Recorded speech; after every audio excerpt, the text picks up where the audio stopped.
بسم اللہ الرحمن الرحیم لا الہ الا اللہ وحدہ لا شریک لہ لہ الملک ولہ الحمد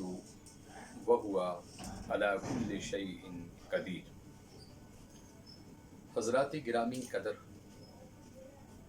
آج آپ کی خدمت میں ایسا عمل بتانے لگا ہوں کہ جس سے انسان شر شیطان سے محفوظ رہ سکتا ہے۔ جیسا کہ خالق کی کائنات نے قرآن کریم کے اندر ارشاد فرمایا کہ ان النفس لامارۃ بالسوء، کہ انسان کا جو نفس ہے وہ ہر وقت انسان کو برائی کی دعوت دیتا ہے۔ ایک مرتبہ حضرت سیدنا غوث العظم الشیخ عبد القادر جیلانی رضی اللہ تعالی عنہ آپ جنگل میں سیر و سیاحت کر رہے تھے۔ آپ کے قریب آسمان کے بادل آئے اور ان بادلوں سے آواز آئی کہ اے عبد القادر جیلانی، ہم نے آپ کی عبادت کو قبول کر لیا ہے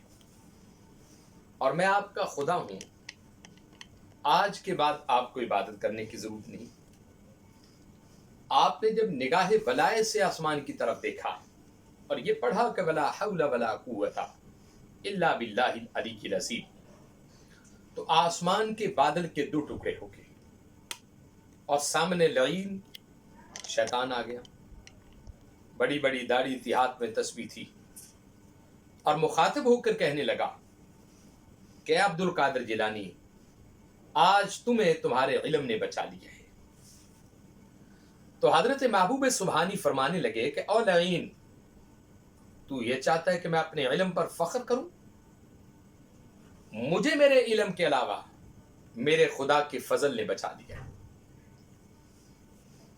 اور یہ جو کلمات میں آپ کی خدمت میں پیش کرنے لگا ہوں بخاری شریف کی حدیث ہے۔ حضور اکرم رحمت عالم صلی اللہ علیہ وسلم نے فرمایا کہ جس شخص نے بھی 100 مرتبہ یہ کلمات پڑھے اس کو 100 غلام آزاد کرنے کا ثواب عطا کر دیا جاتا ہے۔ اور ایک مقام پر حضور اکرم نے فرمایا کہ اس کے نامہ اعمال میں 100 نیکیاں بھی لکھ دی جاتی ہیں،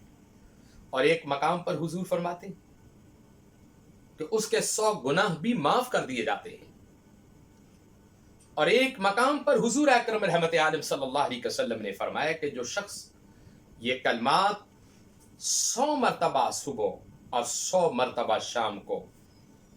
کثرت سے تلاوت کرے گا، لا الہ الا اللہ وحدہ لا شریک لہ لہ الملک ولہ الحمد وہو علی کل شیء قدیر،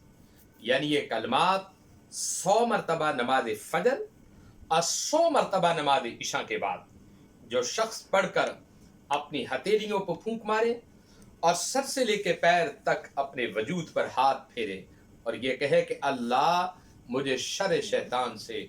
محفوظ رکھنا، انشاءاللہ ان کلمات کی برکت سے وہ شر شیطان سے محفوظ رہے گا اور رحمان کی پناہ میں رہے گا۔ وآخر دعوانا الحمد للہ رب العالمین۔